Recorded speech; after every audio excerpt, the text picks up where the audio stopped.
Today on the Topping Show, Vivek goes on louder with Crowder to discuss the power of BlackRock, State Street, and Vanguard. Ron DeSantis' pro-Israel tweet is his most viral yet. Vivek on louder with Crowder to discuss trimming of the FBI. Rick and Morty Season 7 launches with new voices after firing the co-creator. Henry Ford's grandson, who is the current Ford chairman, speaks out against UAW. GM to delay the EV truck production until late 2025. Thermo to buy Olin for $3.1 billion. And Ford announces a new recall due to a drive shaft that may break and leave you stranded. All that much more on The Topping Show.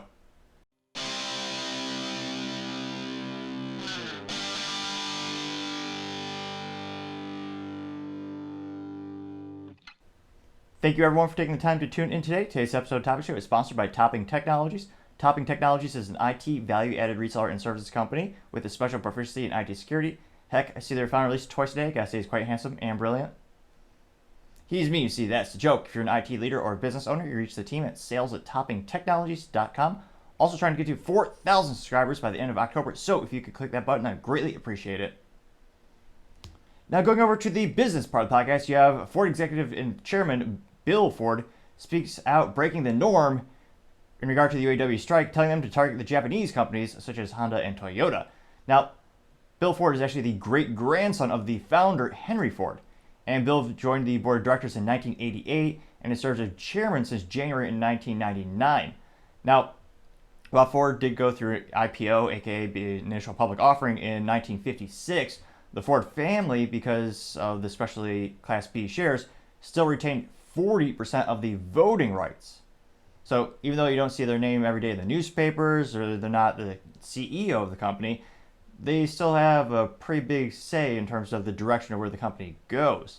Now, it looks like Ford actually pleaded with the union members and leaders to work out with the company and instead of going against them and to reach a tentative deal to, quote, end this acrimonious round of strikes. And it looks like Bill's been a part of the UAW negotiations specifically since 1982. So he's not exactly new to the game, so to say. He's understand the situation for quite some time. This is the first time in my lifetime there's been such a contentious relationship between the union and the automotive manufacturers. Well, subsequently, probably before was when they actually caused the bankruptcies of both GM and Chrysler. And to be clear, they're the partial causes, not the main causes of the bankruptcies. Let's just say the benefits they want will literally cripple the companies again. Now, Bill Ford is usually, again, not in the newspapers. And when it comes to these negotiations, they're usually not front and center making public announcements and kind of the antithesis of Trump in terms of their politics. They're very much quiet, closed behind doors, the Ford family. And especially with this contract negotiation where emotions are high, the rhetoric is at all-time high, and there's a lot at stake. It could literally kneecap the automotive manufacturers. Now, some might think that's not a fair metaphor because I'm comparing them to the mob. Some might. But nevertheless, their current ask, or they still want, I believe, 30% pay raise in addition to getting paid to work 40 hours a week, but only actually work 32 hours a week.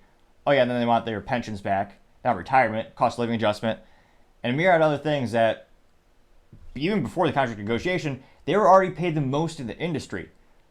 So the cost is the highest, but the performance is the least. And when I say performance, I'm talking about the actual reliability of the vehicles. And granted, some might say that's because the parts are not the best quality and the engineering. Well, part of the reason that the parts are perhaps less quality is because the cost of labor being absorbently high. Now, in terms of his statements, Mr. Ford said, quote, "We are at a crossroads. Choosing the right path is not just about Ford's future and our ability to compete. It's about the future of the American automobile industry." Now, it looks like before his presentation, he actually told reporters he wanted to elevate the conversation about the contract negotiations. And he said he didn't want to get personal in his remarks because, quote, "it doesn't matter," quote, "at this point." He continued to say, quote, "The UAW's leaders have called us the enemy in these negotiations, but I will never consider our employees as enemies. This should not be Ford versus UAW. It should be Ford and the UAW versus Toyota and Honda and Tesla and all the Chinese companies that want to enter our home," unquote. So not exactly the best look in terms of trying to perhaps best definition of deflecting the conversation. Well, Toyota and Honda, it's a whole different culture in terms of their work environment, but they have a lower cost of labor and a more reliable product. That's not good. And when it comes to Tesla, their employees are the antithesis of a union. They're actually incentivized to work hard and be productive, with the company giving them stock options. I don't know if the UAW is demanding, actually take that back. They are not currently demanding that. Negotiation with this is changing on a seemingly the minute basis, but that would be a good example of a win-win, some might say, because you're giving them more of a vested stake in the company in addition to the performance bonuses that they traditionally get, but they would also have a vested interest to work harder. Would they actually want that? I'm skeptical. I've had family members on both sides of the union, and many of the anecdotal experiences and the stories I hear kind of reinforce the theory that unions they protect people who are not performing. Let's just say that much. Now, in terms of the commentary from the UAW leader, Mr. Shawn Fain, who, in terms of being a politician, he's doing exactly what the UAW members want. Even before this whole strike started, they actually voted and they said, hey, do you guys want to strike? And they all wanted to. So it's not surprising that they asked for the moon and beyond, which would, again, literally bankrupt the companies. And they're just going to strike for a while because, again, it's good politics for them. Kind of like a divorce attorney. They have to justify their existence by causing conflict. Now, his response was, quote, Bill Ford, and again, this is Shawn Fain, who's current president of the UAW, making well over six figures, estimated between $250,000 and $300,000.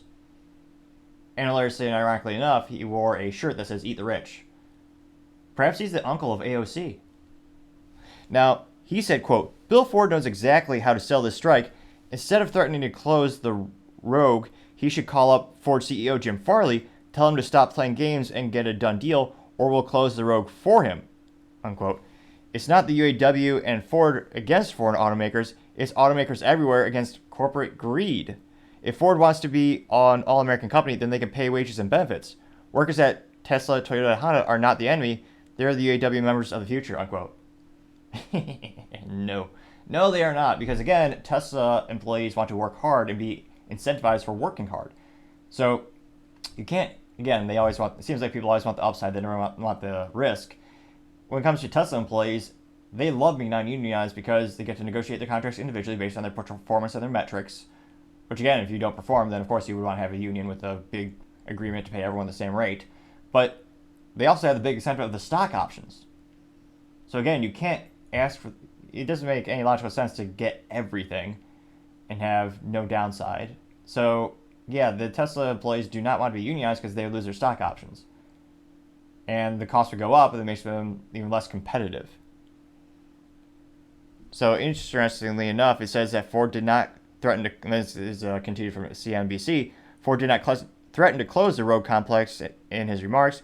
He did mention if American car makers such as Ford lose competition, the jobs and future investments and factories, quote, like the one there we are today, will be lost, unquote. Which, again, makes sense. And it is interesting that the UAW is attacking Ford so venomously when, historically speaking, Ford has given the UAW way more than most in terms of the automotive community in the big three, but they've also have a greater number of employees who are members of the UAW. But, again, is perhaps the best example of biting the hand that feeds. Now, in terms of the breakdown of the employees who are affected that we're talking about in terms of the strike, specifically with Ford, it looks like more than 17,000 of Ford's 57,000 UAW members are currently impacted by the strike. And it's hilarious. CNBC tries to, again, framing as a fascinating mechanism when it comes to news and reporting. CNBC says, oh yeah, they're currently impacted by the strike. Well, it almost makes it sound like they're the victim. They're impacted by it. Don't forget, they chose this. And they're getting paid $500 per week to stand with a sign and drink. I could guess what the insides of their coolers. I dare not on this show. We want to keep it family friendly somewhat. But $500 a week to strike? That's a pretty sweet deal. And that's probably also why the strike is going to end soon. Again, they have a slush fund between estimated $820 and $850 million in the bank for the UAW to actually pay people to not work for the strike. So it is interesting. CNBC is like, oh yeah, they're impacted by the strike. They chose the strike. And it looks like they have more in. They note that another 2,400 480 employees have been laid off because of the work stoppage, which, again, they caused. When you have a partial plant shutdown where the UAW is saying, all right, especially this is a good use case, the one that's perhaps well known, maybe because of the name, the Ford Bronco, when the UAW did a partial strike where they just paid a few people not to work, they took employees out of the, I believe it was the assembly, the final assembly, as well as the paint departments in that specific factory. Well, apparently Ford isn't prudent enough to cross-train employees, and that made it so they couldn't finish the product. So if you can't finish the product, why keep the factory open? Is that at all logical? And I know a lot of these people aren't thinking about, well, how does this actually impact the business? What's their perspective? I mean, what's the ripple effect? And it's not just the UAW. A lot of people in general usually are kind of thinking of one single variable analysis, and they're not looking at all the different things that go into the equation. But yeah, it makes sense they would shut down those factories. Of course they would. It'll be interesting to see. Looks like about 23% of UAW members are currently on strike. And Shawn Fain did say that they're going to enter a quote-unquote new phase of targeted strikes, and it would no longer pre-announce the work stoppages as it previously had. So they're going to be surprise tactics, guerrilla warfare.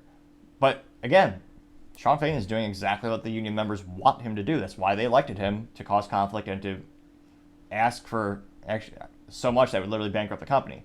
That was the original ask, was valued between $80 and $100 billion over the course of a 4-year contract. Now, they have a couple interviews where they actually go around, they talk to a couple of these union members, and again, they're all overwhelmingly in support of Shawn Fain. So it is very interesting. I think this does highlight Ford is at the end of what they can afford to offer the UAW.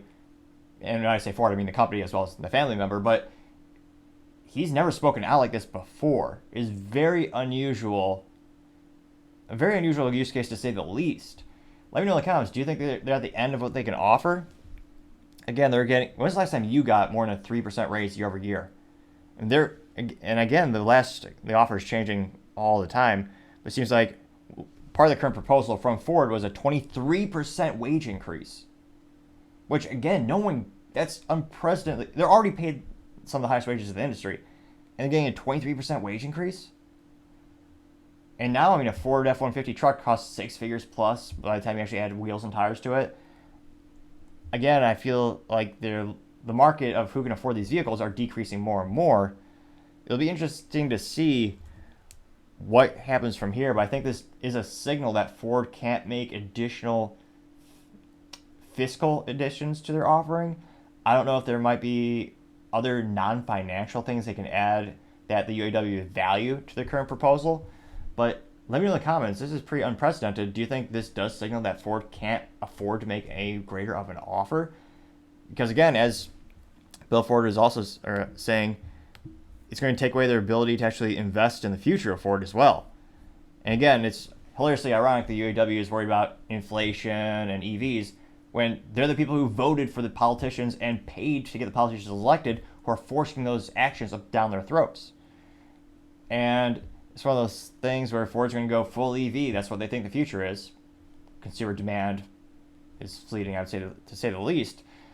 But they're going to have to pay a lot of money if they really want to revamp all those factories, all those things, construct all those new battery factories. It's going to be a huge endeavor. It's not going to be cheap.